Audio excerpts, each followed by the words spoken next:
morning, everybody. Good morning. Morning. Good morning.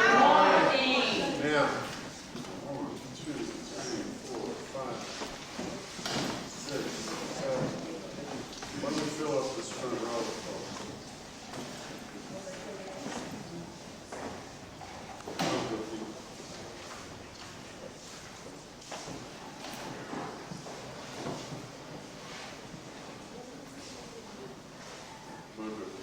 Then we have 2 more seats up here. Come on.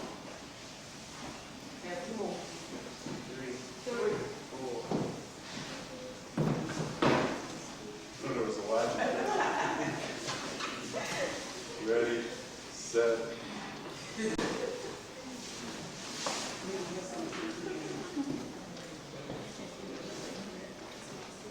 Some of you like to hide in the back row. Joseph, let's come up to the seat here, sweetheart. Thank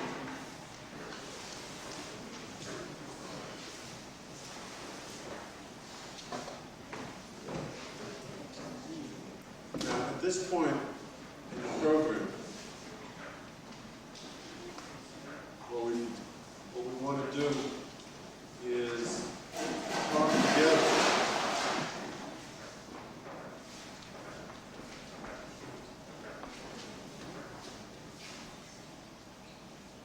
from the vantage point of where we are today, in the third stage that we're calling colonialism. What are the elements common to all 3 of these stages that we need to utilize to build the strongest possible struggle to empower the community and to end the domination and control? And how can we share that information in the communities in which we are working, so that the community can participate in that process with the benefit of this kind of information? I know it's kind of a complex thought, but it really is the challenge that we have to come away from this process with. It's not enough for us to sit in a learning process, so to speak, and then not seek to translate that into work. Because without the work, the progress doesn't get done. So we're throwing this open to you and asking you to bring this out of what you've learned this week so far.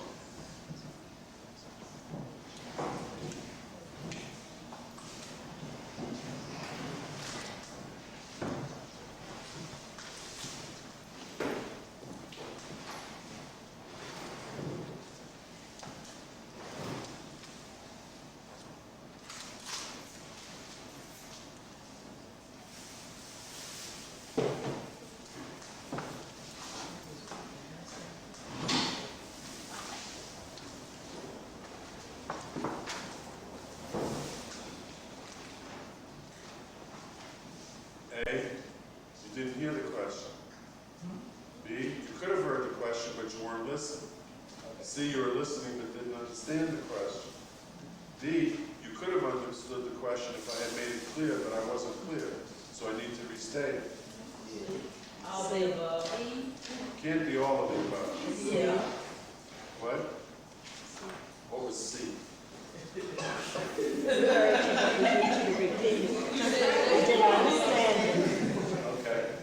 there you go. Someone was listening. In simplest terms, the question is really, what have we learned that we need to take away from this process and make part of our work? What were the elements that were common to the first, and second, and third stages of our struggle against domination and control? understand and incorporate into our work, either from the point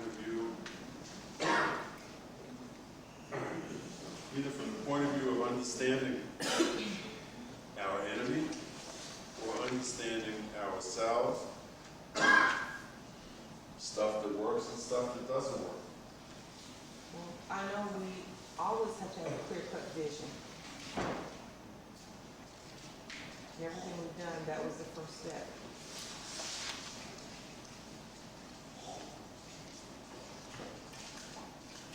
Now, are there elements in the vision that stand out that you think we need to keep in mind? Well, that's defining our goals, right? I mean, That's what the process is, but what ought to be in that vision? In other words, what we want, what, excuse me? Ultimate goal. Right, that's what a vision is. But now what is common to the vision of these three stages that ought to be first understood by everybody? Sharing the vision. Yeah, but sharing what in the vision? In other words, your vision and my vision may be different.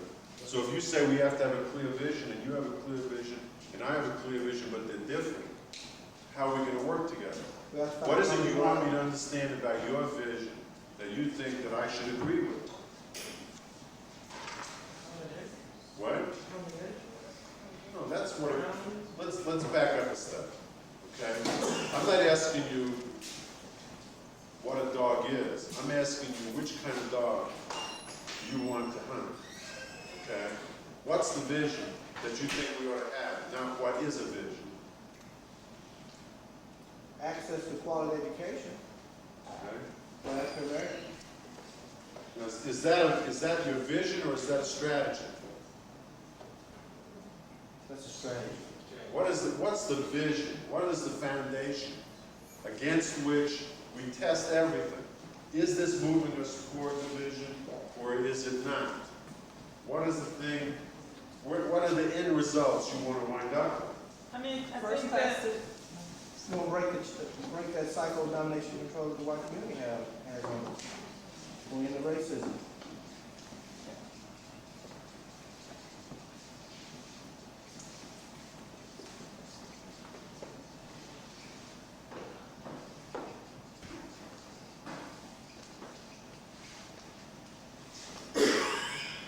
I'm taking the position that it is not patently obvious that everybody would agree with this, right?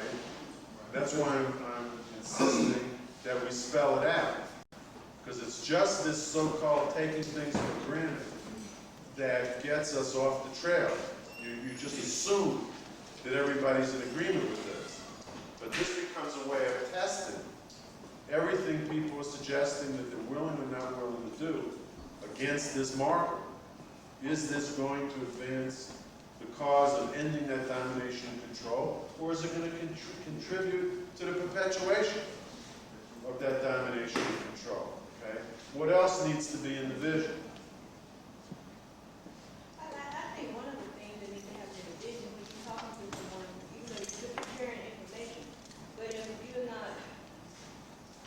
you're not talking in a way where that person is not listening to what you are saying, then that can become a problem because you need to talk in a way to know what that person is receiving the information you're sharing. That's true, and that has to do with our methods of work.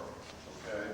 But focusing for the moment on what the principles are that you want to be talking about, as opposed to how we talk about it or how we listen. Okay? What else needs to be in here? So that you want to end domination and control. Fine. What else? What happens after that? we Well, want what to, is it that gets you there? we want to empower the community so that we can end domination and control and end racism. Because unless you equip the community with the necessary tools and skills, whether they will be able to fight and come up with appropriate strategies and meaningful program of work, that's the only way you can end those things.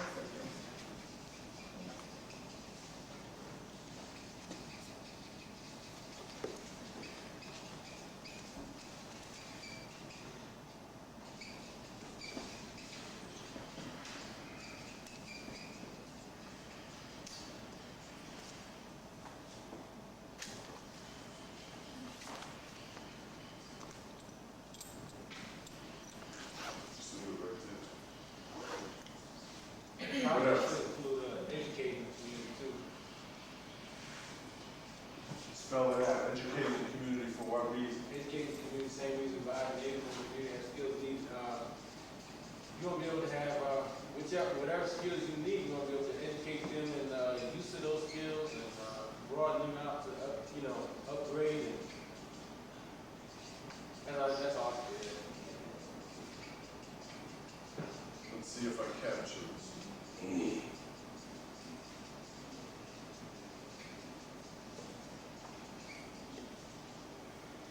Right. Is that okay? Educating community to use skills needed to exercise power. Right. All power has a checks and balance. Right. What else? Anything else? What is not here that goes to the core of who you are? Why are you doing this in the first place? Well, you need clear, precise communication, because a lot of times you will not use the right language when you're educating people. But again, Andy, that's focusing on the means of work, right? Good, clear, precise communication is critical. That's why we're trying to break this down. We need good, clear, precise communication about what the vision is as the foundation. And we need to be hearing each other. We need to be listening well. Each of the points you've made is critical, but it talks about the process of how we get there.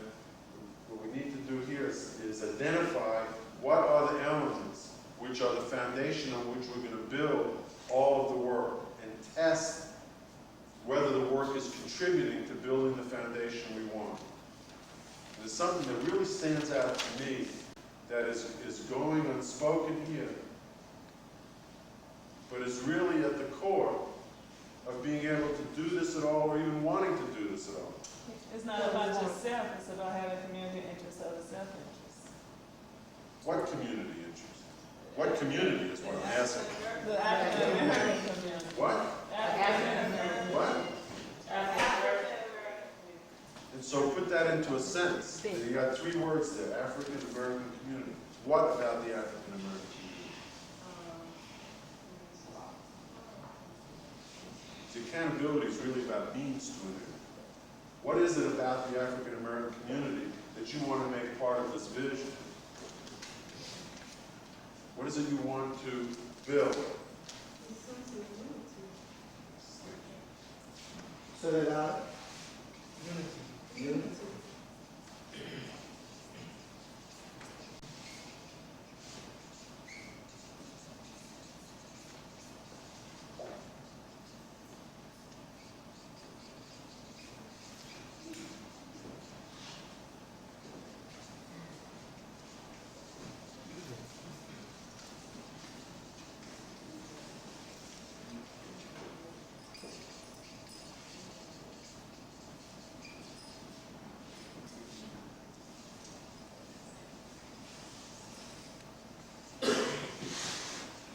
Now, why is this last point so critical? And why it is essential that we not take it for granted?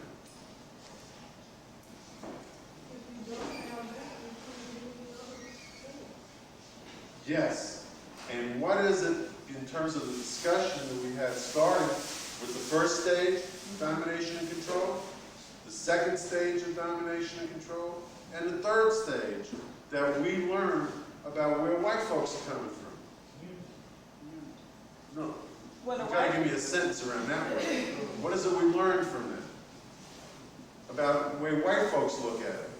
well, the white folks wanted to make sure that you stay divided, because once you're divided, it decreases your power, your capacity to do things. But they know that if you're unified and organized, then you're much stronger and you're much able to tear down something or build something. Yes, and what did we learn about the impact of the strategy and tactics of the white community in terms of what happened during the first stage, what happened during the second stage, and which you also eloquently described is still a problem today?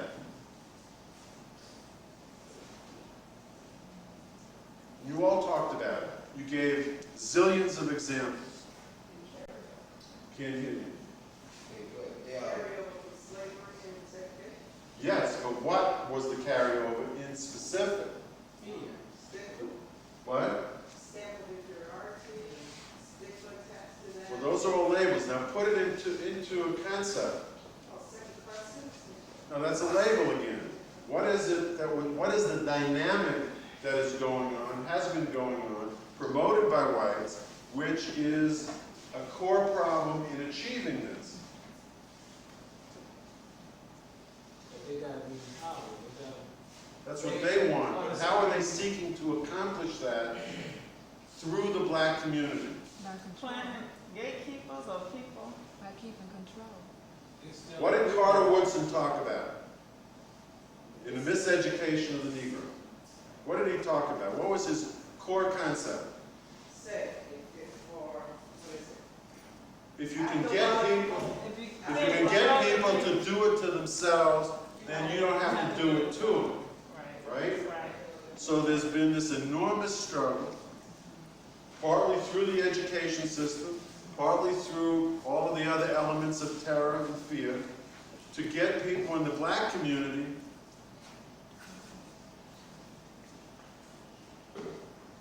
to dismantle the notion of the black community and want to get out, right?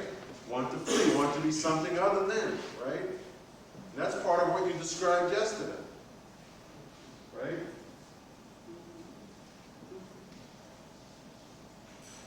So you wind up fighting against each other and against yourselves and being conflicted about what your model should be. Your model should be black folks, your model should be white folks, right?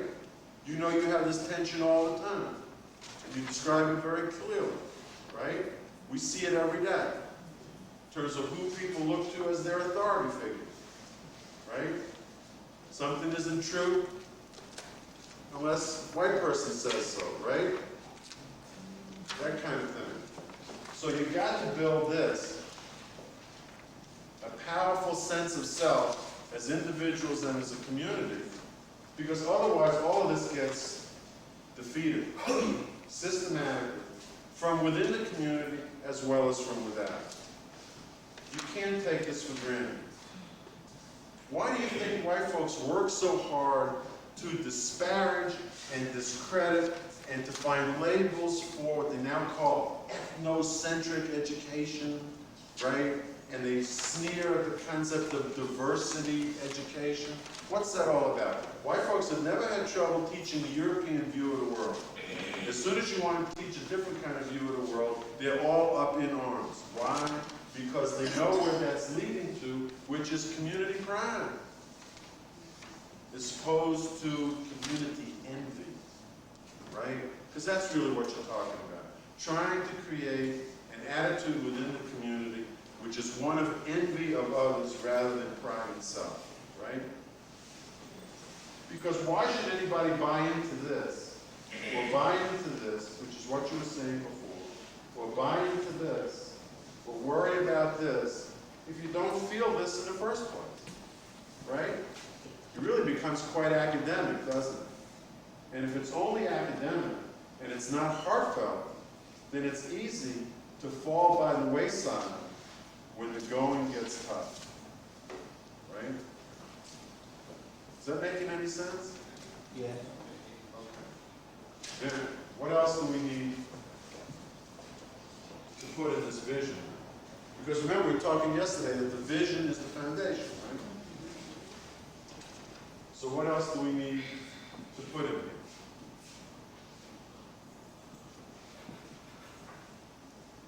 Assuming you could do these things, is there anything else that you have in your vision?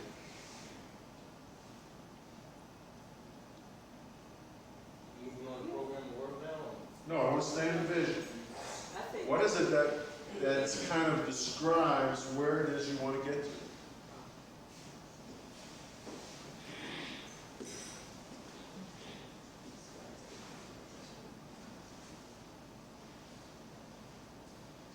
This is the hardest part. This really is. And there is no general agreement on this.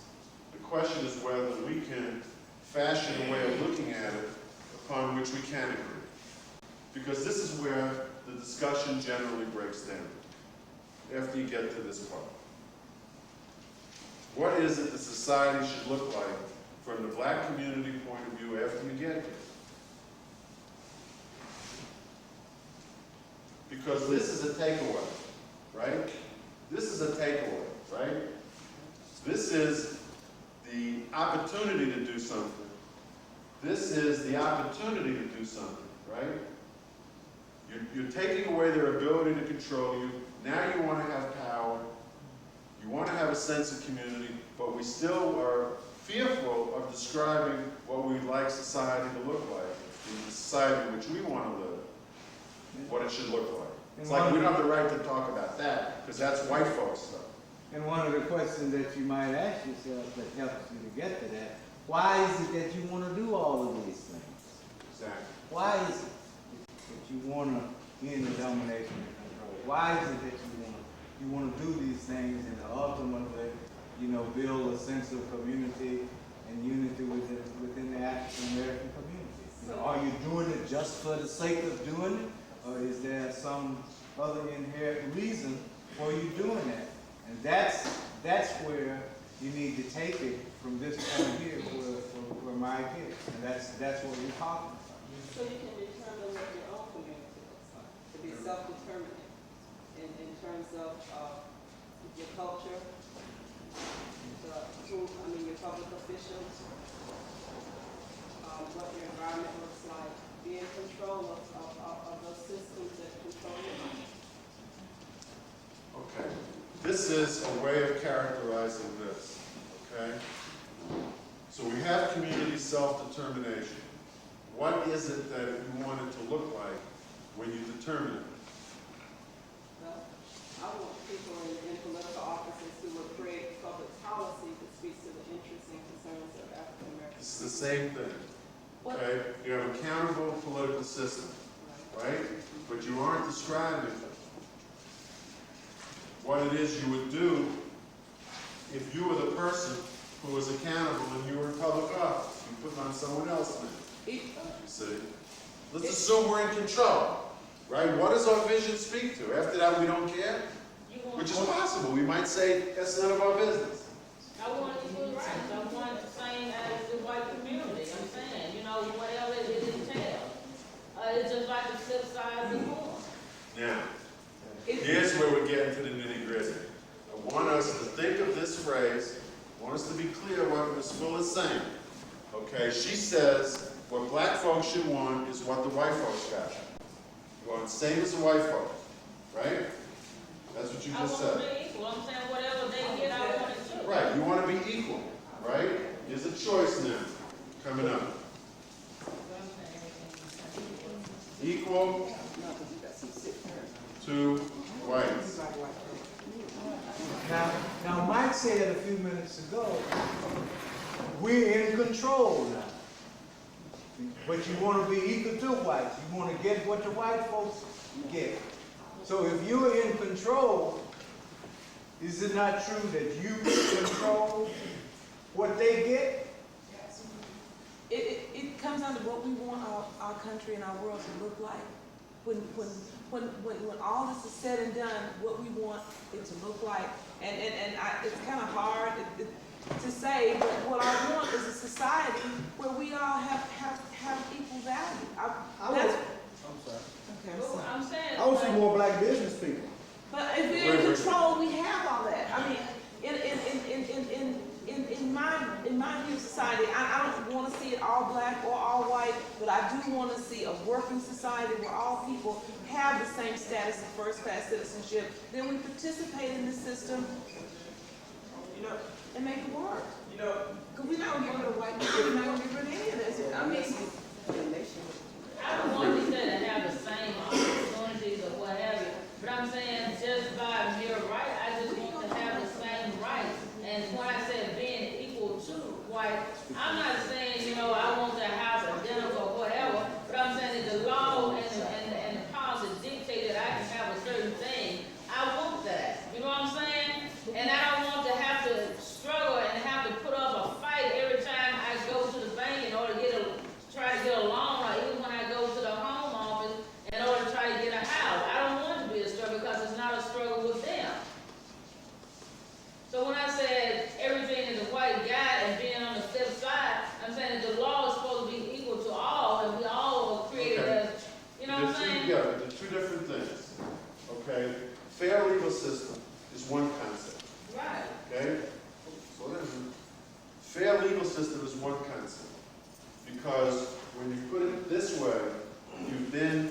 translated out of all of those different things, legal, political, economic, and so forth, a legal system, essentially what you're saying is no discrimination against any group on the basis of their status, right? No separate status for anything, okay? That's a very different thing to me than saying one of our core elements in our vision is that what we want to do is be equal to whites. The reason I say that is that that phrase comes with a lot of historical baggage, okay? That issue is one that we need to slow down and explore about what we mean, because the language that we use, the choices that we make and how we characterize it, coming back to your point, Andy, about good, clear, precise communication and making sure people are hearing the same thing that's being said, right, and the same what they actually mean. This has been used to channel the vision of the black community for a long time, in which the basic idea is to get the black community to try to see itself as attempting to model itself upon, emulate, chase. Who was it that was talking about, are we always playing catch-up? I think Drew was the one yesterday asking that. Or doesn't it seem like we're always playing catch-up with the white community, okay? And that's historically where this phrase, that's how this phrase has been employed, okay? But I'm As saying, opposed to the black community defining for itself what it considers to be the elements of a just and fair society, whether or not whites have it, whether or not whites believe in it, and so on. The reason I say that is,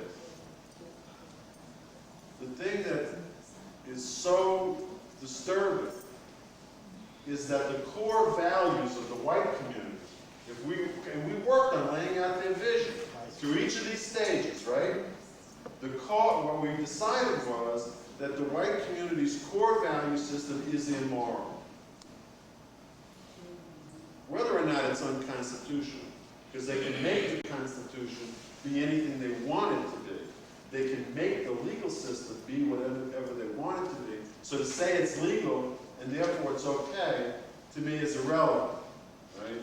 The question is whether it's founded in on a moral ground that we can live with. And then we have the right to decide that. And if we hadn't decided that in the first stage, there'd still be slavery, right?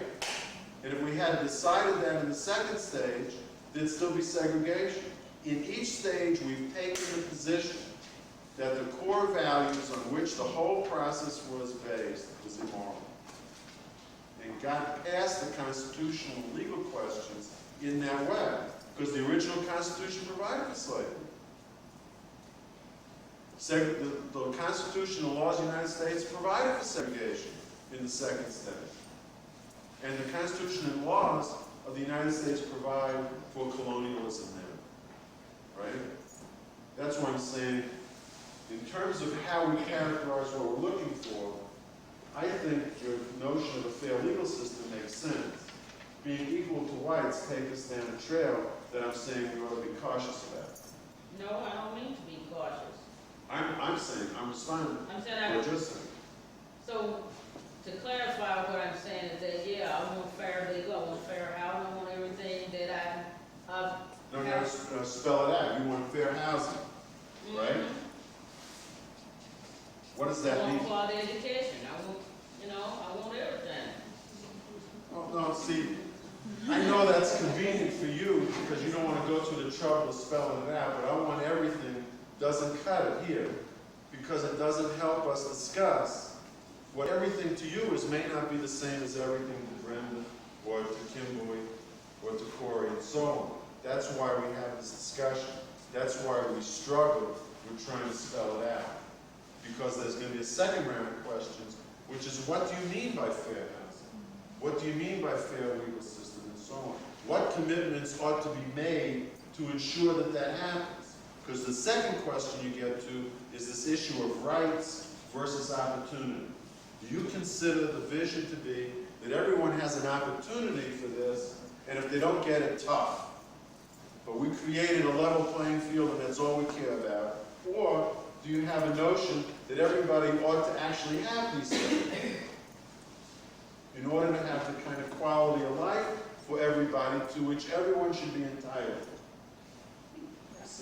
Because if the argument is, well, if you can't do it yourself, tough, which is the white vision at this point, right? Because they got it already, you know. Or if your vision is it's not fair to penalize people for not being able to do what they're unable to do, and to take away from them that part of their quality of life as some sort of penalty, right? Does that, I mean, that's something that's arguable, right? That's something we can talk about and make decisions about. But the effort is made to keep us from even engaging in that discussion. And what we're trying to do here right now is say it's okay. We have the right to do this kind of thing. We have the right to talk about this, and we have the right to disagree within the black community and outside the black community over this. 30 years ago, this was hot stuff. There's such an expression. This is the kind of stuff we talked about. And it got crushed in the ensuing 15 to 20 years.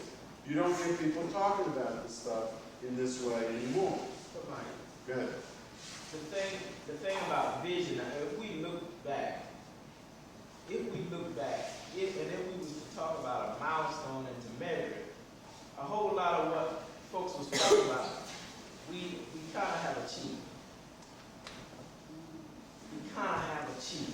You know why you put your hand up.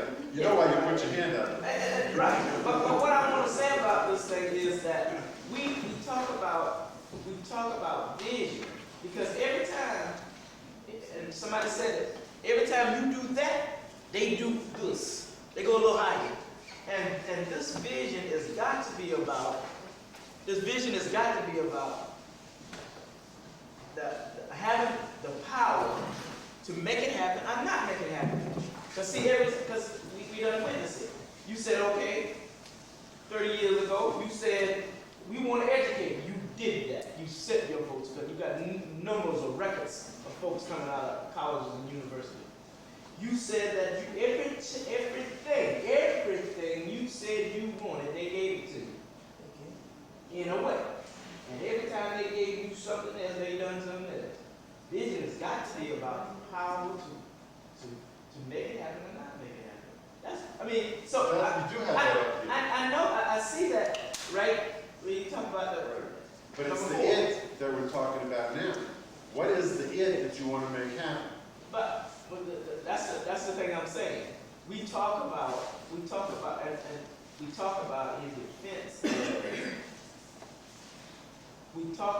defense of having to end racism. We talk about domination and control. The thing about it is that if people are thinking in this way, is that every time you go out to do something else, they do something else to make the system in their way. I mean, we talked about ending domination and control. Yeah, we end domination, we end control. But see, I think, or that takes us clearly to the second round of questions. For example, Mike said, the second round of question is, what do we mean when we say a fair legal system? So if you're talking about fairness, are you dealing with fairness that every time that I reach a certain point in this system, you move to another point that is prohibited of me getting there? So is that a fair system? And let me follow that one. Just record. Let me follow on. Is your goal to be screwed in the same way that poor whites are screwed in the legal system? Will you then feel that's fair? But that would be treated the same as whites. Okay? You see the choice there? See the choice? Yeah. The problem you can run into is you can get what you asked for, which is exactly what whites have been trying to do, and still get screwed, still be treated very badly, because there are class problems that arise when you get beyond the race problems.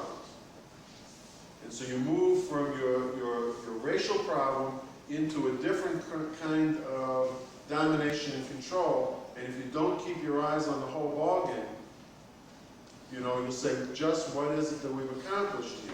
So you've got to have the willingness to go past the point of saying, we want fairness, which means the same thing as whites, to the point of defining what would be fair for everybody if you had the kind of moral system that you ought to have underlying all of this stuff.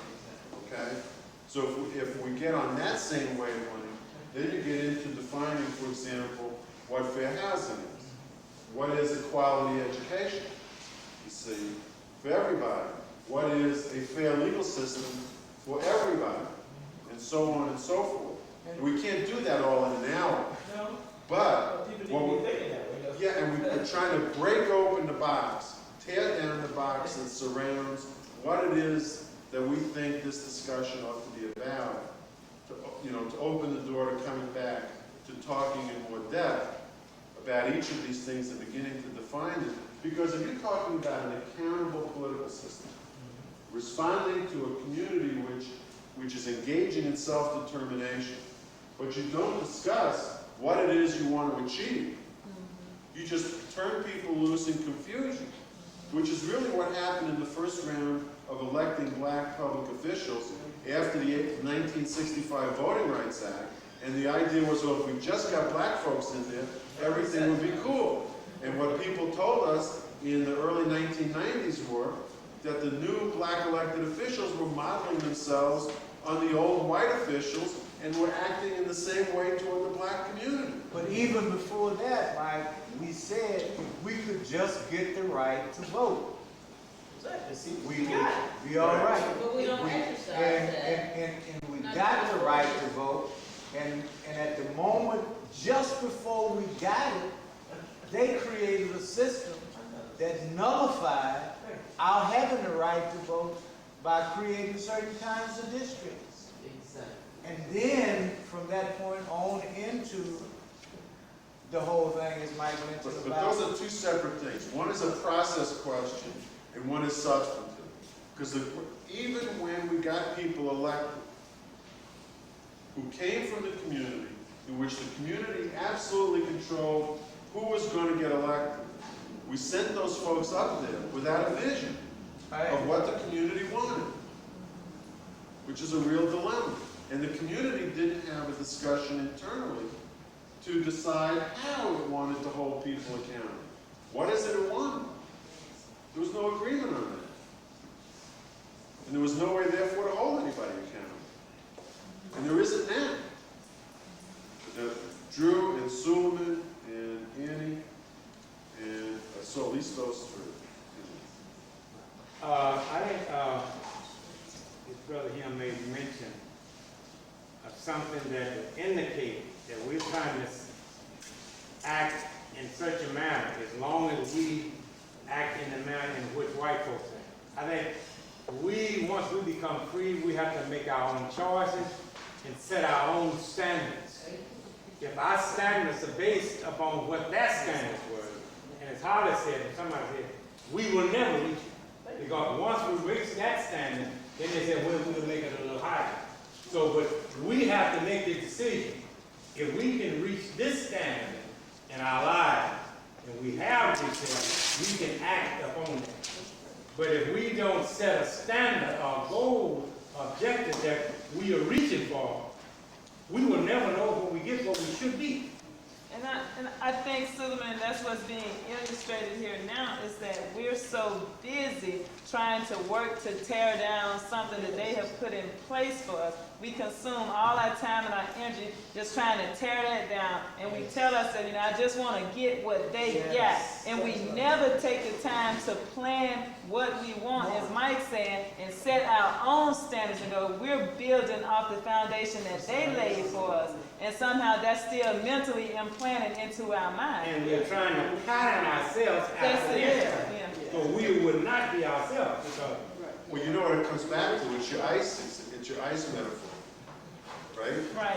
You're constantly chasing their ice, Right. rather than saying, whatever ice they got, our ice is what we're gonna define our own ice. Well, are we saying then Well, ice that is our an vision is what we want our society to look like when it's all said and done? Right. Our vision. Right. What we want our world to be when it's all said and done. Right. And isn't it interesting that all of us in this room, you know, we're doing this community work and we've been talking about this for so long and all this, but when we get asked the question, well, when it's all over and done, what have we worked for? What do we want? And it's all about you know, and we catching get up with stumped. We get stumped because we haven't really specifically laid out and agreed as a community, as a unified body that we're talking about, of what we actually want. we want complete freedom and the will to do what we want. But that's, Without that just brings you right around to the beginning. You still got to define what that is that we want if and when we had the power to accomplish it. Otherwise, you're just out there. What? Maybe I put the cart before the horse, I'm not gonna say It that is. first. And And that's then why I there think are it's those like- details about making decisions and setting standards that we feel that are comfortable for us as a people in a community or in a society. Now, But what are those? See, that's what interests me. Well, that's What I are said, free to make those standards? complete freedom, free to make choices without Okay, it's being disrupted by another people that say, well, that's not what you Okay, so should we be. got it, what we're gonna do with it? no, actually, slow down for a second, because he's actually raised something new and different. You're putting forth the notion that what we mean by self-determination is the freedom to make choices without being disrupted or affected by another community. Now, that's a dilemma. That if you frame it that way in the United States of America, which is only 13% black, it's going to be very difficult to make choices without being affected by other communities. If that's how it's framed, because all communities are impacted by all the other communities the way this country is organized, okay? I think if I could shift the language slightly, where I think we could come to agreement is that you want to be able to implement, which may take a lot of negotiation with other communities. You want to be able to implement your vision of what you consider to be a fair and just society for the black community, right? Yeah. Because Leroy writes this question over here, what is justice? What is the remedy, right? Framed that way, you don't create the impossible illusion of somehow being insulated from interaction with other communities. What? I mean, let's spell that out, because I'm hearing all that talk. The way, let's take one for instance. We talked about we want to elect officers. If we're going to have the power to make it happen or not make it happen, hell, do we even need voting anymore? You need what? Do we even need voting anymore? See, you How do gotta you start select thinking. people? But see, that's part of the game that they keep playing with us. Every time, like I said, every time you come up with a system, they change it. But help me understand where you're going. I'm just trying to broaden about the fact of when we talk about every time we talk about businesses, entrepreneurship, we thinking their way of entrepreneurship. I don't have the answer for that, Mike. I don't have the answer for whether we have a voting system and how we're going to do it if we don't have a voting system. But a part about having that vision is that, and we keep chasing behind their system, their way of operation, and that's why folks like the Nation of Islam, see, other folks have said, well, we won't set up our own system because we can't operate within the system. I mean, you saw You saw the effect of folks saying, and see, that's part of what we gotta understand. We saw folks saying, well, at a time, we wasn't gonna vote, we wasn't gonna participate in that, because they was talking about what he's saying in terms of having the power to having the necessities to set our own standard. So what you're talking about, Corey, is having the opportunity to be creative in fashioning new ways to do things. Two things. Right, no problem with that. No problem with that. And we keep chasing after this system. This particular system is our vision ever going to become, because you got to remember, they are the creator of the system. Now, who knows better than the creator what the end going to be of that? Now, either you want to operate, I'm sorry, no, we're going to have to go there. Because I know where it's taking us at. But the truth teller, as long as you operate within that system, you're going to be limited by that system. They are the creator. But you have to be careful, Corey. But slow down. You have to be careful. Okay, you're being analytical, right? yeah. So you have to be careful, right? In this way. Before you assume that something is either good or bad for your community, right? You're going to have to assess it objectively and independently, right? Voting may, as a means of electing officials, may or may not be good for your community. Because the white folks use it, doesn't make it good and doesn't make it bad, right? So you don't want to reject out of hand tools you may want to use, and you don't want to accept them out of hand as tools to use. You got to make the assessment, right? White folks use hammers and screwdrivers and nails, right? It doesn't mean you can't build with those things, right? And they also use money, capital, right? So you can't, if you're going to decide to create a system which doesn't use capital, doesn't use money as a means of exchange, then you have to invent something which is an effective alternative, which people will utilize, right? Those are some heavy burdens. I don't assume it's good or bad. That's like going back to say equal protection of the law. It is truly equal.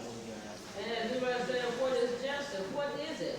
I'm saying, is it one set of standards for me and there's another set for you, or what? Because when I see it as saying, taking it literally what it means. It's saying justice for all. And that's irregardless of race, creed, color, or my financial status. Well, that's part of your fair legal system, right?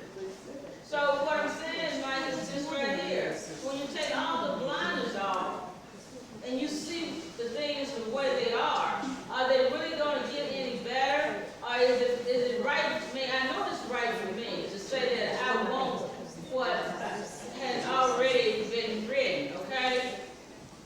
I don't want to have to, every time something comes up, I have to think of a new way of doing it because they have changed the rules. I mean, why change the rules? I'm saying let it be constant because it's in ink, it's in print. Why do we have to change so much? The only thing that I want, what is rightful is mine. And why should I have to? What is rightfully yours? I'm saying everything that the law and the Constitution guarantees. You know what I'm saying? Why? Okay, freeze that so we can deal with it. Now here, just 1 second, Drew. Follow what let's see if we can work this together. What Ms. Fuller's saying is, she wants the law to be constant, and she wants whatever the Constitution and laws provide, right? Right. Now follow. Horace and Corey are saying, be careful, because they change the Constitution and laws from time to time by way of actually rewriting it or reinterpreting it systematically to the disadvantage of black folks. But that's when I said be constant.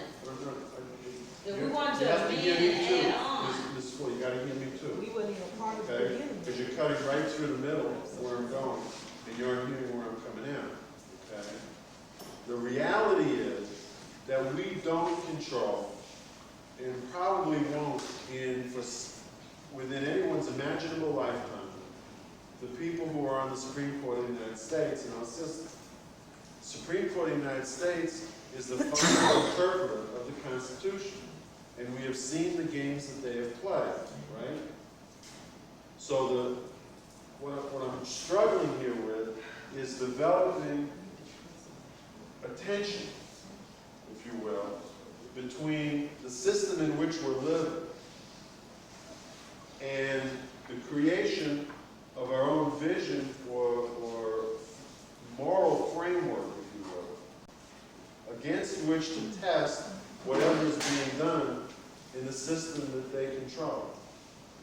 Okay? In order to create a different set of standards.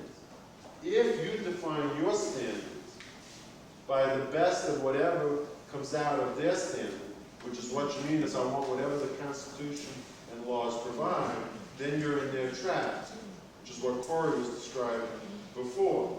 And analytically, I believe Corey is correct about that. Okay? Now, if you can get, part of your struggle then is to try to hold them to constitutional values and legal values which are fair to the black community. In that, we're in agreement. But in order to do that, you have to have an independent set of notions of what those values ought to be in order to try to hold them accountable to that. I think that's where the discussion is going. No one is in disagreement with you that this ought to be as fair as we can make it. The question is, what constitutes fair by our standards as opposed to their standards? I mean, a good example could be, I don't know how many Supreme Court justices, 7 or 9? 9. Instead of having a 9, maybe let's have 3. Let them be creative and figure it out. They can figure it out, we won't change it. That's a detail. I'm just saying, I'm giving her an example in terms of how you change the picture. Drew has had a hand up for a long time. 200 years to change it. Right, I'm just kind of confused and I'm having some problems because I'm thinking back over the things that we've talked about. And I guess I have a problem with using the words fair, rights, and I don't understand how in our African American society, how any system can ever be fair, or how any system can ever be right for people that you've held in slavery already that's behind 400 years for the simple reason you can never play catch up like you said. And then the word comes to me, is it fair that we're looking for?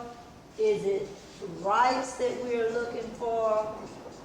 Is it an opportunity that we're looking for? Because the system can never be fair. The damage has already been done. And how can you make equal what has already been proven unequal?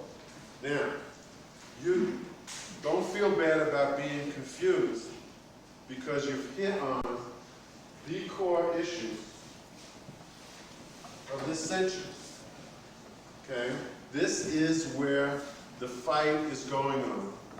This is where, in fact, the conservatives, especially the right-wing conservatives, the Republican Party, have seized the center of the chessboard in the last 30 years and have taken control of this discussion. Okay? Because you're right. Does fair mean same as? Drew? That's your question. Does fair mean same as? Right? If we're going to run a race, you and I, and you're on the starting line, right?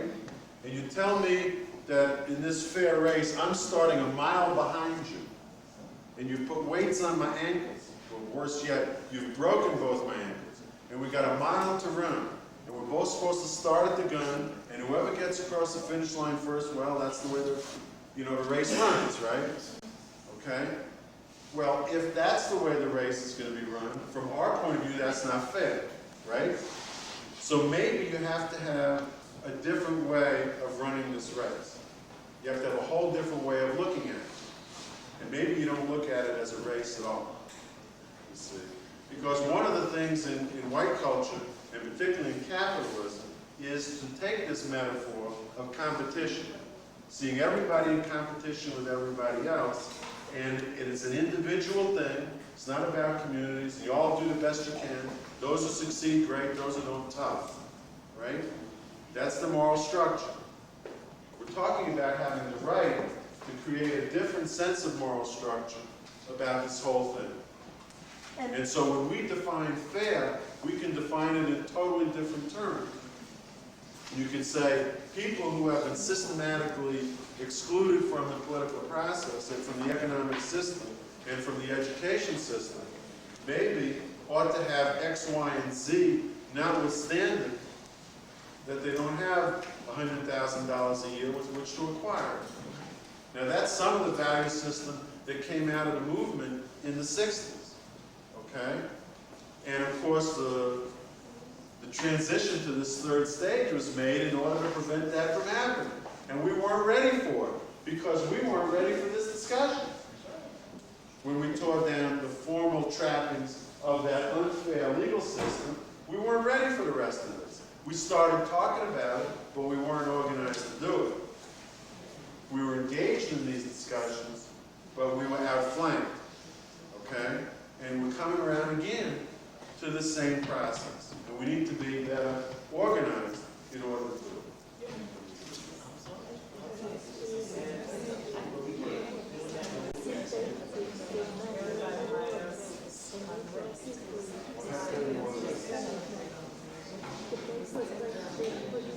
Okay. We've got to, we'll take one more, Brenda, but we need to move on to the next thing because we're running.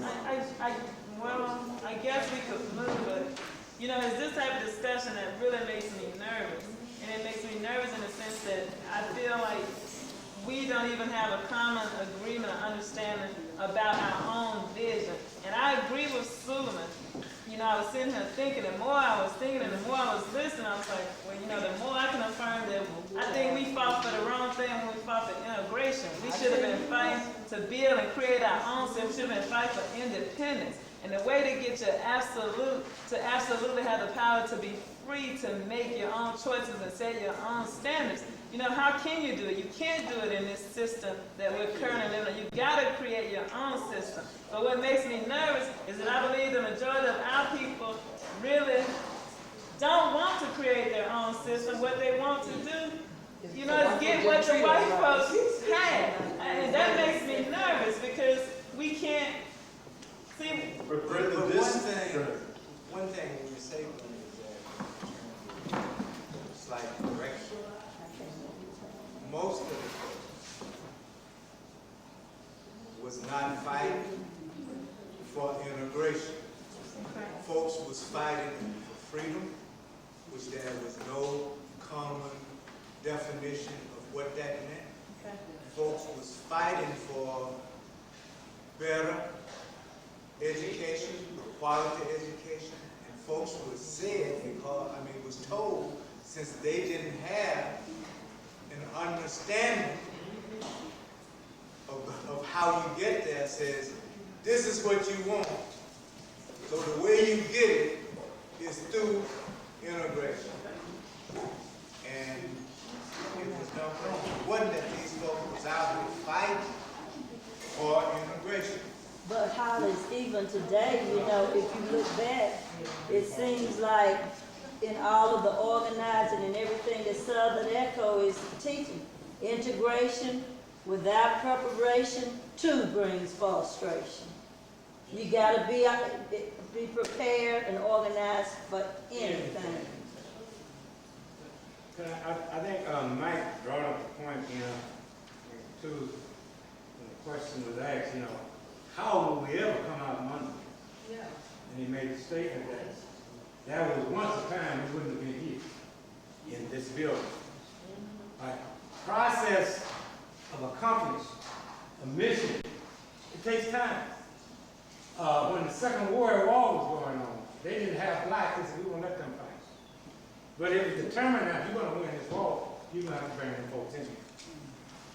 So condition brings about a change.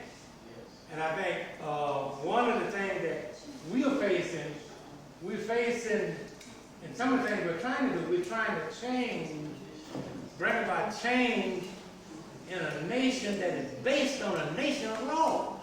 One time this is changed, then all they gotta do is change the law. They said, well, we'll make a meeting. All right, then what is it? So it's a process that changes daily. We can't say right now, in order for my kid to get a higher education, we gotta do this. Next year it might be something different. So you got to move with the signs of time and recognize it. If you don't recognize it, you'll be moving in the wrong direction. Wait a minute, folks, come on now. I'm listening to the to the discussion, and I'm sitting here, and somehow we attribute all of these wonderful things to white folk. I'm not sure that we don't buy into the notion, for example, the whole political system. Did white folk really create that, or did they take a system? For example, what do we know about our own African history in terms of political systems, all kinds of systems? White folk didn't create many of these systems. They may have misused them and used them to their advantage, but how much do we know about the real systems that were put in place and how they impact our lives? And I think that there's a disconnect between our history, our own history as Africans, and then, we don't have a history. We only have a history in terms of being enslaved in America. Past that, and I'm almost 50. I know in my school I didn't learn anything before. In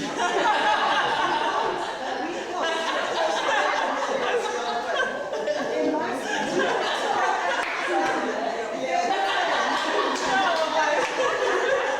sorry about that. I didn't know everybody didn't know.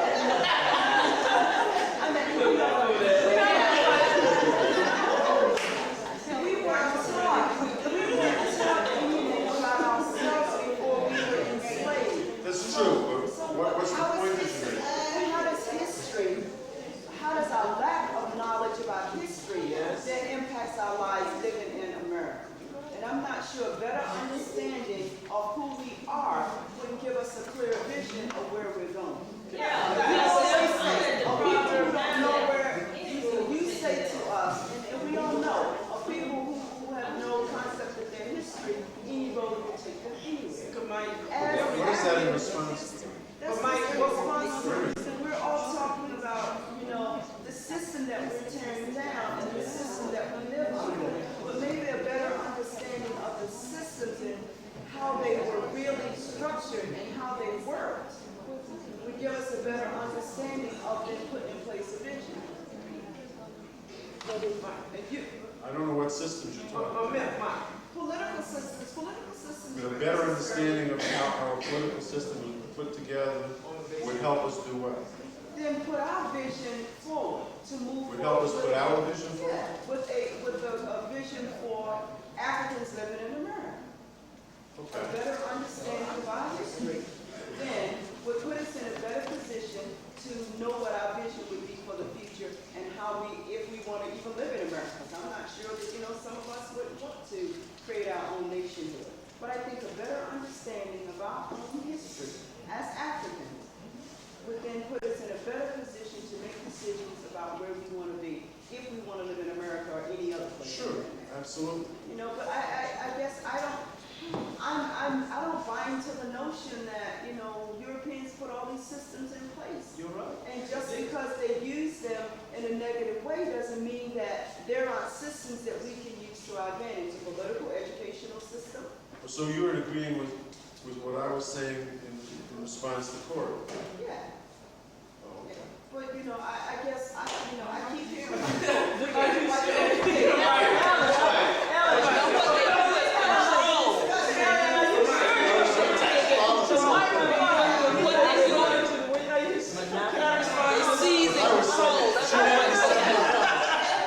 She had me somewhere else for most of it. That's why I was struggling to make sure I understood. If I respond to this, because Then we gotta go on to the next thing. but to think about it in this way, and you're right in saying what you said, because in reality they are not the creator of this system, and that's the reason why I was talking about earlier about the Bible. But I'm sorry, I'm taking you there, but I'm just mentioning it for now.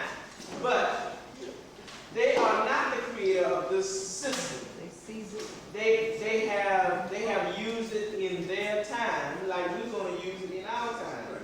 But and if we're gonna really understand what we are dealing with, we gotta understand where this thing comes from.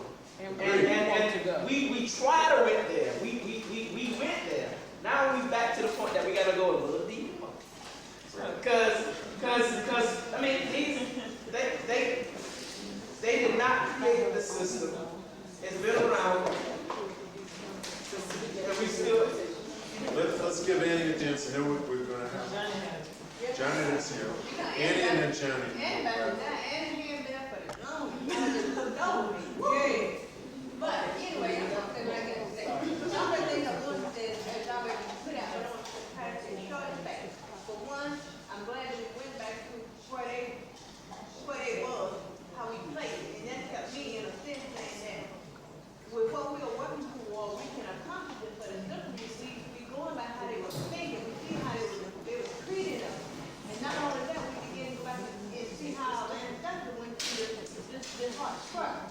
So, what I see from the big community is the way excellent strategic training us. We'll get the education we need, but what we need more people to be educated. We need, just like we have young people that they want to be a lawyer, but you need to stay in the right training to get this here. And you can take the tools back and share with other people that want to be lawyers or whatever they decide they want to be. But in the meantime, what we can be doing, they have a legal system. We don't have to deal with the legal system they have. We can sit down and see what it is that we want. But don't just push it and say, I'm not saying it's going to happen 5 years, but work on see what it is that you want. It ain't going to come to like optimal. And so what I'm saying, you may get tired of the process, but this can work. But we gotta keep focusing, forget about what the white people are saying and what they think right now. Let's get on with what it is that we want.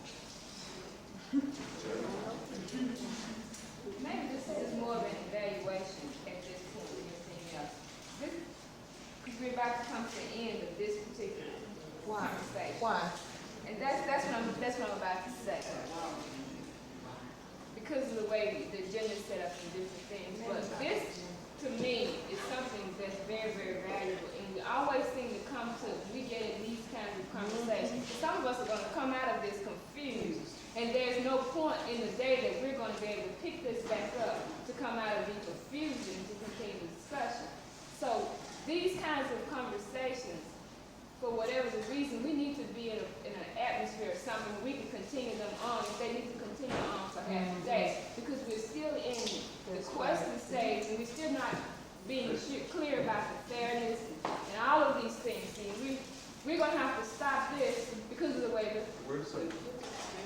There is rebellion.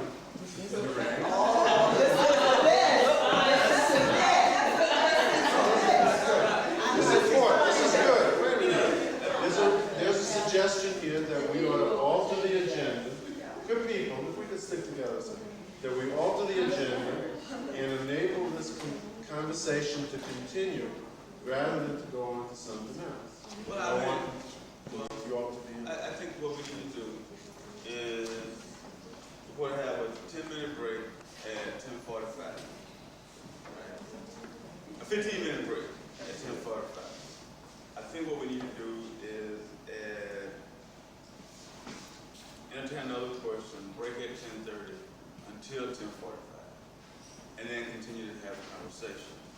I don't want, for me, it doesn't make any sense to open up a can of worms and know that the can of worms ain't gonna bring in no fish, ain't gonna bring in no nothing. It just won't can, and the worms are going back down the road and we ain't getting anything with them. That makes no sense to me. And in a training process, once we want to take a week, the reason we want to take a week is to take the time to have the discussion that we need to have. So, for me, it doesn't make any sense if this is a place of contention or this is a place where there's some understanding that needs to happen that we haven't gotten, then we need to take the time to do it. Yeah, I think we need to take the time to do it. Also, one other element that's built into that I want to call to our attention, because it has to do with us being accountable. a 15-minute break. We take a 25-minute break. If we talk about a 30-minute break, we take a 45-minute break. When we talk about starting at 9 o'clock, we start somewhere between 9:20 and 9:30.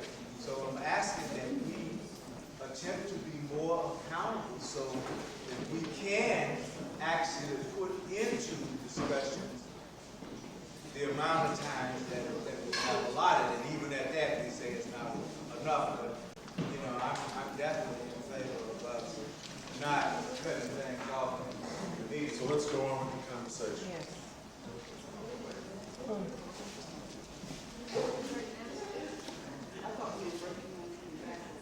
We're going to take one more thing, then we'll break, and then we'll come back at 10:45. I think the discussion we're doing, I think it shows to some extent just how really divided we are on many of the issues. Well, confused or divided, but there are those who have their opinion. And I think if we look back further enough and look ahead further enough, we can see that being a person, myself, a religious person, as to say that we all come from one, and we all go back to being one. And when we do those things, that will attract other people, and the other people will finally be doing those things that will attract us. And then we can become, we'll never become white, and they will never become black. But we'll become a people like the Japanese in America, they become to where they can tolerate one another. But let's focus in on what the sources of confusion are. Let's put that out on the table. Then we'll break, and then we'll come back and try to address them. Maddie says she's confused. Others are talking about confusion and so on. Let's explain what the confusion is so that we can attempt to address it. Yeah. Yeah. And then we'll break. Basically, I'm hearing what everybody is saying, and I can see something in what everybody says, but what we're talking about is what kind of society we want, what are we going to be, and what are we going to do. Then we talk about who's in control and who has power and how we can manipulate them. Then we talk about our legal system and our laws and how we manipulate them, how we use them, and how we turn them to our own interests. And then how they can be circumvented and then sent right back. So, you know, the root of the problem is that we have to have a sense of what it is that we're going to do, what it is that we want, and what ultimately we're going to achieve. I don't think we're going to get rid of white folk. We can't get rid of them. No. You know? And we're not going to become 50% of the population. So you know, That's right. what are we going to do? What are we going to do? You know, that's where we started out, right? That's right. Okay, now, part of the confusion that arises now, we'll talk about this when we come back, is that people are not accustomed to engaging in this discussion in a systematic way. And so there tends to be, in the early stages at least, a bouncing around from the places where people are most comfortable in discussing it, or the things that they're most upset about or anxious about, things that are highest in their order of priority. And the difficulty is, in something as complex as this, is to how to slow it down, you know, bring the level of emotion down to the point where you can begin to lay out in a systematic way the answers to the question you're posing, right? What is it we want? How should we make it look, right? That's your vision part. Then you get into the strategic thinking, right? What are the strategies for accomplishing that? And then you get into the third stage eventually, what is the program of work, right? But the second two parts flow from this discussion, right? And there's going to be room for disagreement initially. What you're engaging in, Maddie, it's not easy, it's negotiation. Internally within the community. See, we're not going to change white folk. We're not talking about white folk. We got to change Wait ourselves. a minute, hear what I just said. I said you're going to be engaging in internal negotiation within the community. I think to deal with white folk because we ain't learned to deal with ourselves. But even in the discussion just then when you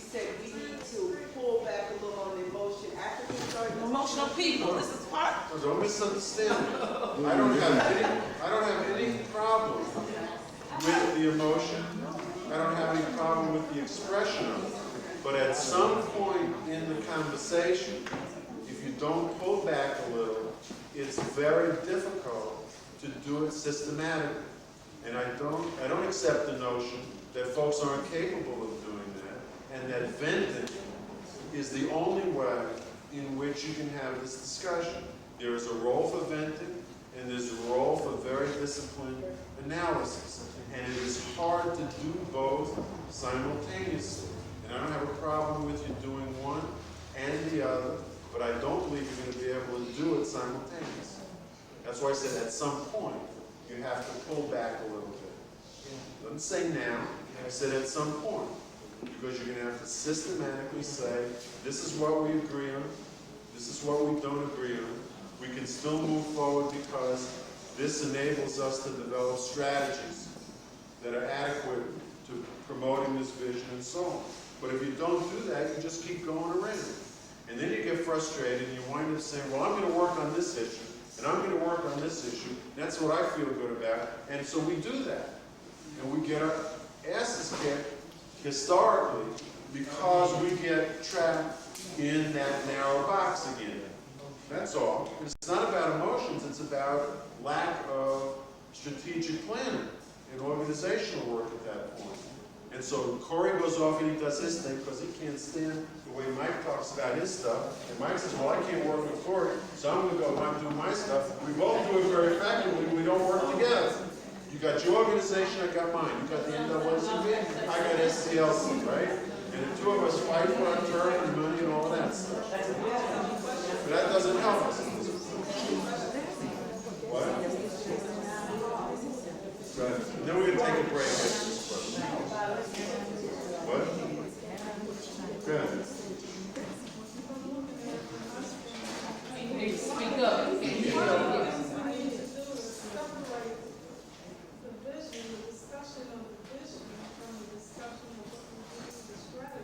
That's right. Because as long as we can't come to some consensus on the vision, it's like this way we're saying, any road will get us there.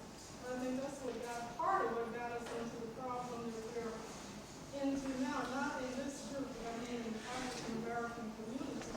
We didn't have a consensus of vision. We just knew that we were tired of the situation that we were in. And then somebody else outside of the community developed a vision and a strategy, and we bought into it because we didn't have it.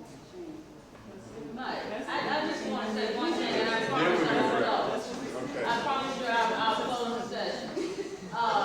But this is what I'm trying to say. And like Brenda, it's somewhat confusing because I'm saying, what is it that you really want? What do I really want out of it? And to me, this took me down the road of when the Pooh and Piggy was saying, Pooh was walking around the tree, looking, you know. Come on. And when he saw him, okay, wait a minute now. Wait a minute. And when he saw Pooh just walking around, Piggy walking around, and he asked him, said, what are you looking for? He said, I don't know. Okay?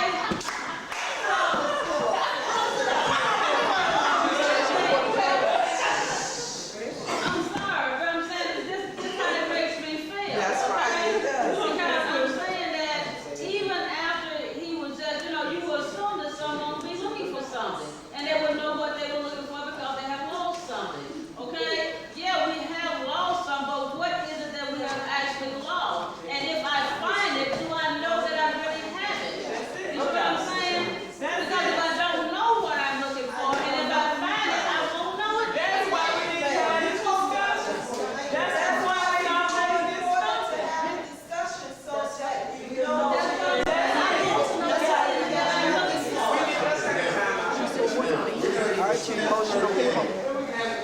We're going to come back at 10:50 and resume this discussion, okay?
Let us resume.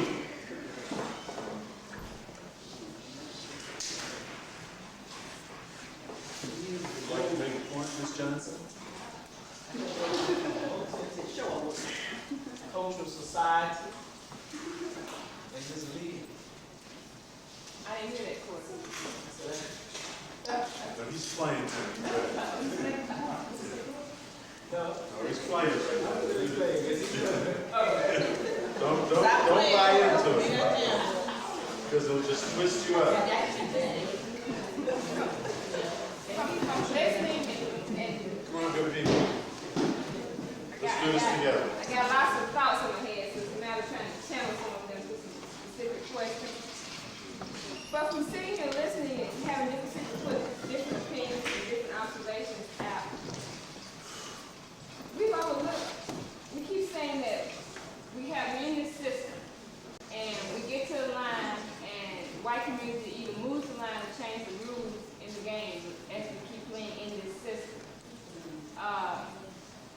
But one of the things I think we need to come to an understanding so that we can develop a vision to determine where we want to go, whether in the system or out of the system, is why and how, more so how, they keep changing the line, keep moving the line, and changing the rules. Because I don't think we clearly understand how they keep doing it, because they keep on a continual planning process. Even if in the system, when they change the rules and they're watching us play in the system, when we get to a point, they're still planning and anticipating that if we somehow penetrate and understand this particular rule, they're still planning on how they're going to change it. So we need to understand, or begin to try and see and understand the importance of their planning cycle and what we need to be doing in our community to help bring about a vision in the educational process, even if it's to determine if we want to stay in the system or out of the system, whatever the case may be. But we need to understand what they're doing that's allowing them to be able to do what they do in the system that keeps the control and the power. But Johnny is raising a powerfully important point, which really, in part, is what this school was intended to be about. It needs to be broken down really into its constituent parts. One is that the white community, which has a history of exercising power, not only in this country, but coming from the European experience, which really goes back, let's say, 1,000 years between Europe and the United States, which is not as long, by the way, as the experience in other cultures. The Chinese history goes back 5,000 years in terms of the evolution of their culture. But the point is that it's 1,000 years of experience in being in control, okay? And you're absolutely right that what they have learned is not to worry about absolutes. Let me be clear about what I'm saying. The concept of absolute is that it's either or. You win or you lose. Now, if you study Chinese culture, if you study European culture, as different as they are, there are some common principles about how to remain in power. And as hard-nosed, as determined, and as apparently absolute you may be in your negotiating position, you understand that the core of the process is being adaptive, being flexible, being creative in finding alternatives that enable you to give ground strategically while keeping your eye on the primary goal of remaining in power. Sometimes even if you have to give up your principles altogether in order to remain in control. That gets complicated. for white folks in this process, that never ends.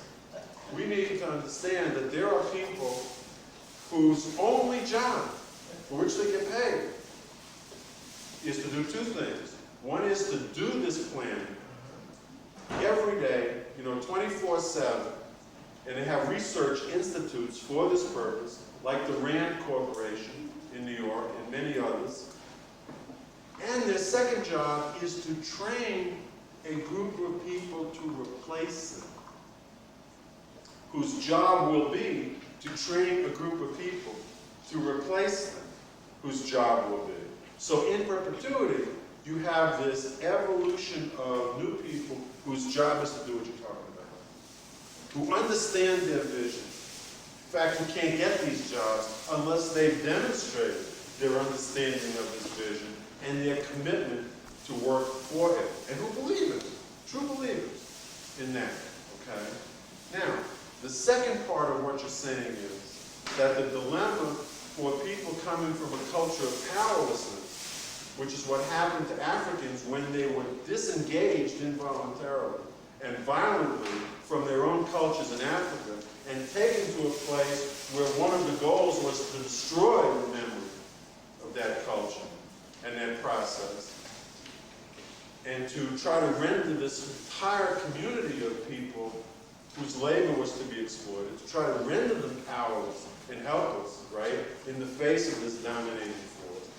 The problem for us is to develop an appropriate planning process inside our community that enables us, in an evolutionary way, to develop people whose process is to do this planning to gain and keep and exercise power, and to develop people to replace the people who are doing that, so that the generation doesn't die out, leaving a vacuum.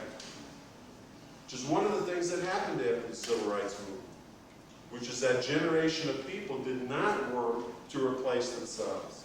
And that's why in the 80s, this very serious vacuum developed just at a time when the conservatives were ready to make their move and therefore were able to make them. But when do we address what crippled us? I mean, when do we address it? Whenever you want to. Wait a minute. You're talking, you tell me about the system, you tell me about planning, how to counteract all these things. But to me, the core issue is what they really did was destroy that sense of self-worth. They destroyed something within us that gave us that sense of unity. And, learning how to use tools and all that, we've done that, and Leroy said we have more black attorneys than we've ever had. We have more blacks doing all these things than we've ever had. But it's not benefiting the community because we didn't fix what's really broke. And what's really broke is that sense of who and what we are and the value we have in ourselves. It's intrinsic, and it's something that white people take for granted, that who I am and I matter and I count. And if you feel that way, if you really, really feel that way, you can do anything. You can do anything. And so we can learn all of these strategies and we can learn all of these tactics and we can use them, and we've done it. Like I said, 30 years ago you couldn't vote, but you can. But then we vote and we get people who really still don't value themselves, even though they look like me. It's Drew, wait a minute. You can't do that to me. You gotta let me flow. Drew said to me, Maddie, they tell us that we need to be happy with who we are and what we are and value ourselves. But when they tell us to go to the board meeting, they say you dress a certain way, you speak a certain way. So, in other words, be happy with yourself, but then deny who you are because you got to act like this person to get what you want to get when you get here. See, you know what I'm saying? I think that's the basic conflict within black folk. And if we don't ever get to that, we can learn all the strategies we want. We can utilize all these strategies and we can get these positions. But then our folks still be in the same situation they in. I had a black school board member tell me that, when we got back there, they said we need to act like we are one core. And I'm saying, but your responsibility is not to the people in that room. You got to understand your responsibility is to us and what we need and what we want. If you got to stand out there by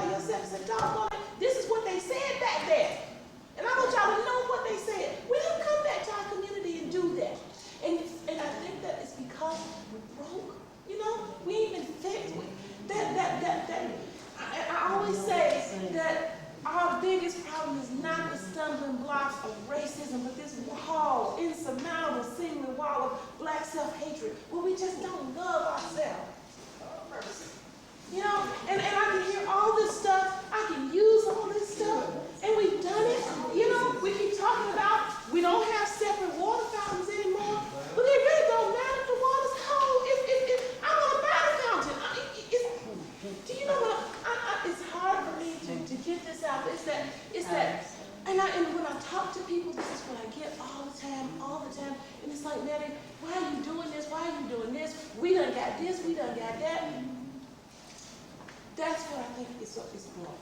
That's what I feel we've got to be fixed before we can even.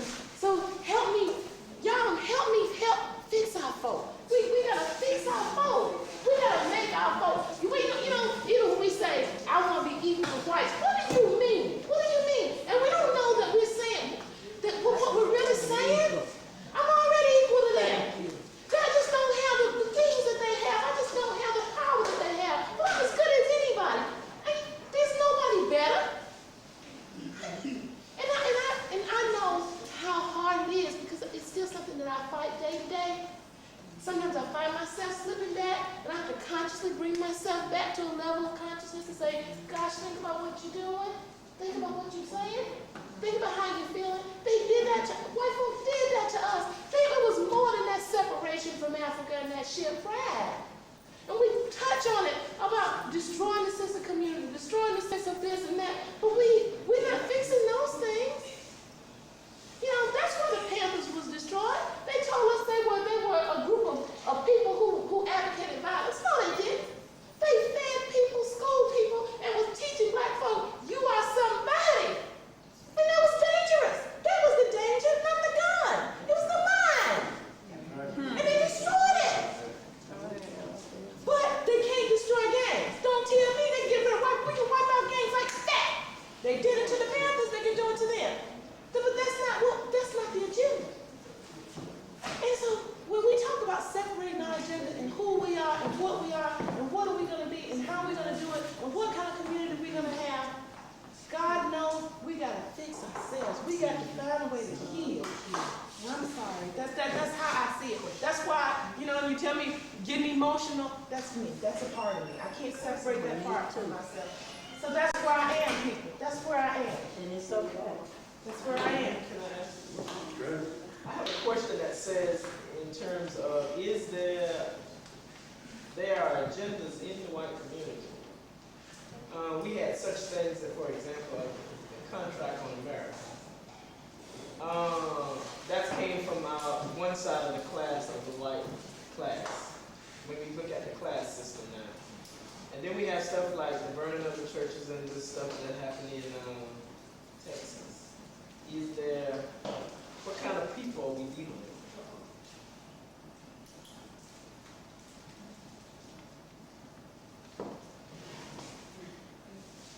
A part of what you, Matt, feeling, I'm with you on that. And like I said, we're on the same, we're there. I understand because we all do those battles within ourselves daily.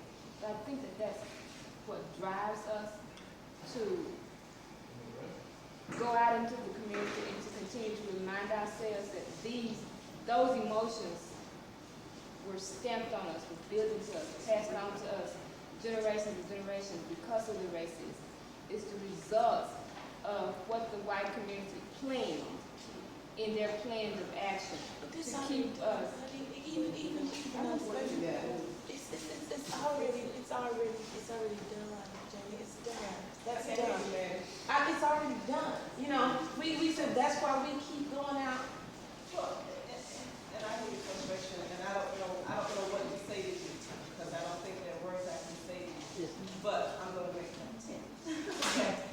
And the reason I think that we work so hard within each of our communities to build effective organizations because you are saying what I think many people here are saying. We all know what you're saying, but we also believe, well, I believe that there's not going to be a magic pill to make that happen.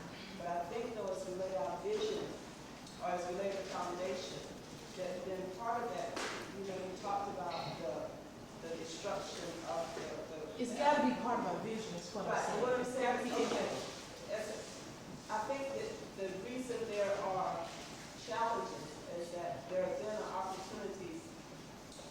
this challenge could be an opportunity. An example, you're talking about the self-hatred of the black community. Well, one way maybe to look at that, since it is such a challenge, is to look at how do we teach young children on Saturdays and Sundays, how we take them from out the community, bring them into churches, bring them into our homes, and start to have a dialogue around your blackness or your Africanism or whatever we want to call ourselves. And then we talk about the decoding of negative messages that the world presents to us. You know, that's one way, because if you have thought about it as a problem, then clearly if you have conceived of it, then there is a solution to that problem, okay? So if you're talking about, you know, how do we start to love ourselves and build this sense of community among ourselves, then that can happen. It takes hard work. And I think sometimes that it is easy to talk about it and to really want to throw up our hands at it rather than to build those building blocks and speak to it. If our children are not loving themselves, then what do we do to teach them to love themselves?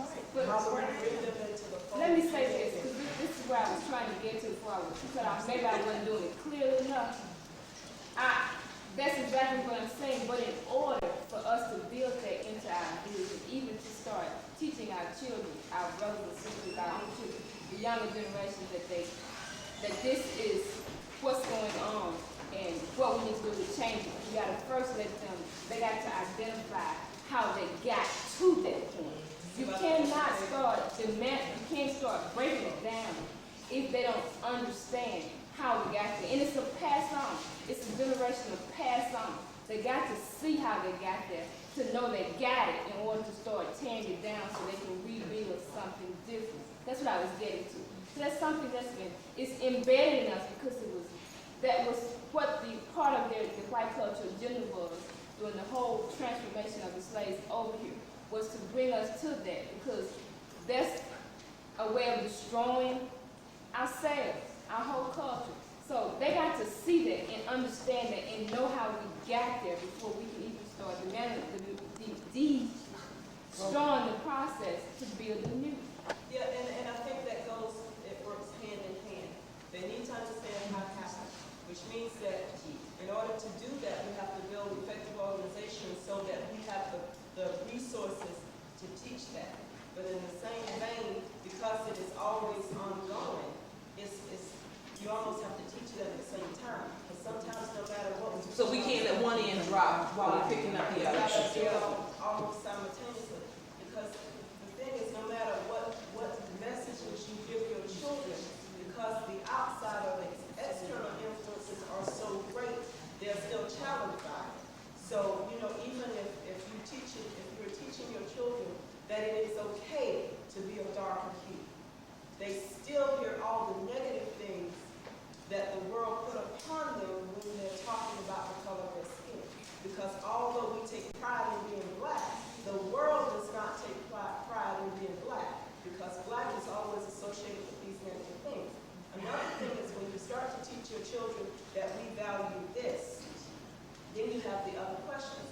My daughter constantly asks me, Mama, I don't have a white dog. Well, that is intentional, okay, until you can get to the place where you understand it, okay?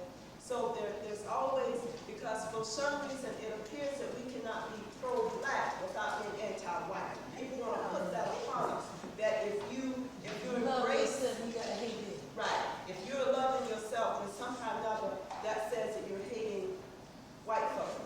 But it's okay if they don't love themselves. In our church that we need to pray because we hate white folk. Well, I don't hate white folk. I love black folk. That's right. So you constantly have to go through that. And even in all of this, I mean, the thing is you have to be hyper vigilant. You're always guarded because you're so afraid that one message is going to get by. Right. You know, because the external influences are so great that no matter how much we try to teach our children positiveness about themselves and about their culture, that stuff always slips in. The messages are there. If our children watch TV, although it may not be direct, when they see movies, it's always about white kids who are getting all the great things and playing all the great roles. You know, so maybe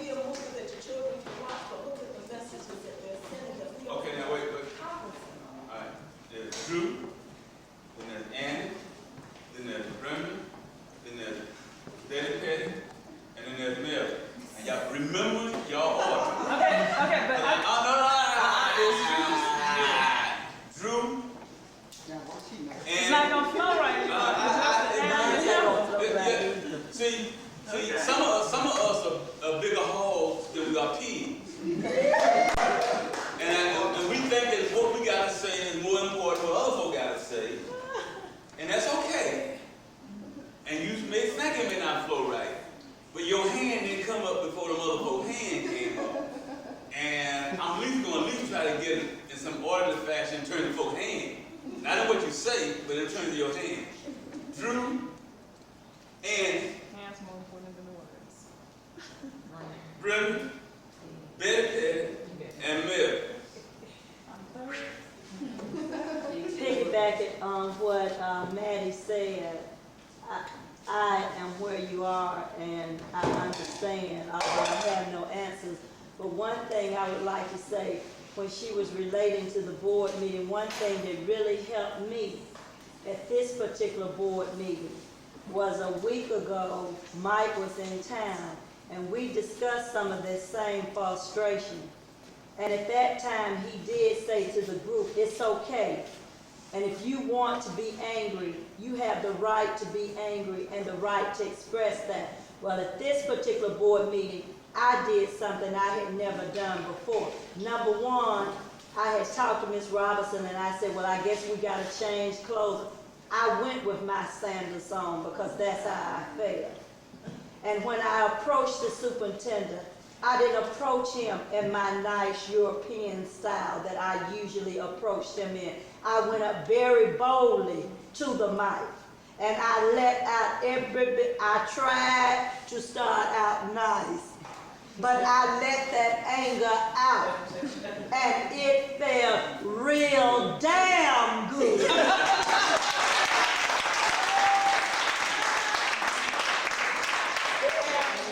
What I noticed, and Ms. Robinson might want to pick up, what I noticed was, no, he wouldn't answer our questions, but he was on the defense and he didn't know it. And when one person opened that door, it was like it never stopped. He was so frustrated, he never got to take his seat. He had to keep saying, no, I won't answer. And then he became frustrated within himself.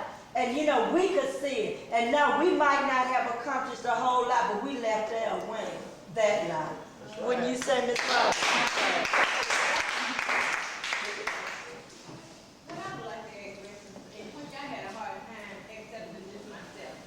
You take like when we use the word African American. Now, at first it was kind of me until I had some understanding about why we were calling ourselves African American.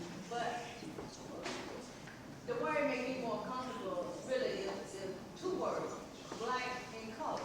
It's more comfortable with me. But as I begin to understand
Brennan?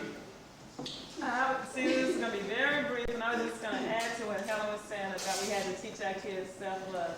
You know, somehow I think we've lost our positive reinforcement in our communities. We talk about take a whole community to raise a child. Well, we need that positive reinforcement back in homes, churches, schools, just back in the community, and somehow we have to get that back. Because if we had that support system, that support base, when our kids turn on that TV and they saw that, it wouldn't really deflect them, because they would have so much understanding, so much other positive support and reinforcement coming from around them. So I was just saying somehow we have to find that and get that back. And also to actually piggyback on that, and especially when Helen was saying that we have to constantly remind our children. To me, of working with all of the children that I do work with, some of our children has been let down so much, told that they are nobody, they will never amount to anything. Then I take that lead and to reinforce, to tell them that they are somebody and you can be what and who you want to be. But first of all, in what Matt said, we have to define who we are. We have to first love self. And then if we love self, then we would then appreciate other people, and we would appreciate our peers and our elderly people. But we have to define and say, I love myself. So many of our young people are put down. They don't know who they are. They don't know because they have heard it so much that I will never amount to anything. And this is in their mind. So they come and say, well, can you do this or can you do that? No, I cannot do it. But why? Why you can't do it? Because Miss So-and-so said that I would never amount to anything. But we have to take that back up and let our children know that they are somebody and they are the best. See, as I listen to everyone talk, I see and I hear what everyone is saying, and that's part of our vision, is that we want to build a sense of community and unity in our African American community. I know a lot of us who do work back home, whether we know it or not, we're modeling for our children. And because this just didn't occur overnight, it's going to take some time, and that's where our vision comes into play. And one of the things I'm hearing with all the emotion, I know it's good to get the emotion out, but I don't think we need to get caught in the emotion trap, because the white people know that we're emotional people. And they know that they can get us started on little nothing, and we won't progress if we don't make sure we stick to our vision to overcome that emotion. Because the emotional cleansing is good, but we need to make sure that we stick on our vision and continue to educate our children, like you were saying, and let them know that they are people, good people that have the potential to do whatever, but not get caught up in the crying over what has happened to us, but discuss it and make sure they know it is part of our history, but stick to our vision and make sure that they're educated and that we constantly educate ourselves and keep moving forward. Because that emotion trap, I see it in Tunica a lot. They can go in there and say, well, you know so-and-so, so-and-so, and the white folks sticking in our community, and our people get bogged down. Melvin, you know what? In every meeting that we have, and I understand what you're saying, but you gotta understand this too. We give time to vent. Cause I'm telling you, black folks need time to vent. I'm sorry, we do. We have to have time to vent sometimes. And you know, you can't get to what you're talking about if you all clogged up with all this stuff. I'm with you, so that's what I'm saying. Sometimes but you gotta give us that time too. That, Right. don't devalue it, because that's important too. Right. What I'm saying is, when we get our vent time, we constantly need to be moving forward. Use that venting as a positive step so that people can understand and feel where we've been. Because I agree with you, venting is very important. And it's not devaluing it. But so many times in our community, because people haven't been shown how to stick to the vision, they'll get so bogged down in the venting part of it and don't use that as a building process. Because I'm with you, venting is an important step to take us to the next step. But we have to sometimes help our people to see that. Because sometimes the people get so caught up in the venting that they never move forward. But Drew just told you, when she was able to get it out, she was re-energized, ready to take it on, ready to go to the next. And Right, sometimes and then it is can become a part of the process to do what you need to do. You can make it a part. Sometimes that's what you need to do, is get emotional with white folks for them to hear you. They haven't heard us for 9 months. No other way. Intelligent, coming across. The only time they heard us was when we showed our niggerism. And we need to do it amongst ourselves. And they put. Defending is a good part of it. And that's the truth. And they respond to that. It makes them react. That's what they call it. I want to, in some ways, maybe address the issue that Mike brought up, that, you know, when Johnny talked about whites continue to plan, you